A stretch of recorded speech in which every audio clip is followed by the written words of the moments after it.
Hello দর্শক, আসসালামু আলাইকুম। আশা করি সকলে ভালো আছেন। তো দর্শক, দেখতে পাচ্ছেন এই যে আমরা কিভাবে আমাদের চাষের জমিতে আমরা বেগুন সবজি গাছগুলো চাষ করে থাকি। তো বন্ধুরা, আপনারা চাইলেও কিন্তু বেগুন সবজি গাছগুলো আপনারা চাষ করতে পারেন এবং এই বেগুন সবজিগুলো চাষ করলে কিন্তু অনেক কার্যকারিতা, এবং এই বেগুন সবজি গাছগুলো আপনারা কিন্তু চাষ করতে পারবেন আপনাদের বাড়িতে। এবং এই গাছের চারাগুলি আপনারা কিনে আনবেন এবং কিনে আনার পরে এই গাছগুলো আপনারা রোপণ করে দিবেন। রোপণ করে দিলে এই গাছগুলো যখন বড় হয়ে যাবে, তখন কিন্তু এই গাছের মধ্যে প্রচুর পরিমাণে বেগুন ধরবে।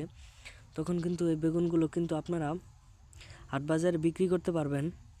এবং আপনারা যে বাজার থেকে বেগুনগুলো কিনে খান, সেইগুলো কিন্তু আমরা এই ধরনের জমিতে চাষ করে কিন্তু আমরা বাজারে বিক্রি করে থাকি, এবং সেইগুলো কিন্তু আপনারা কিনে খান।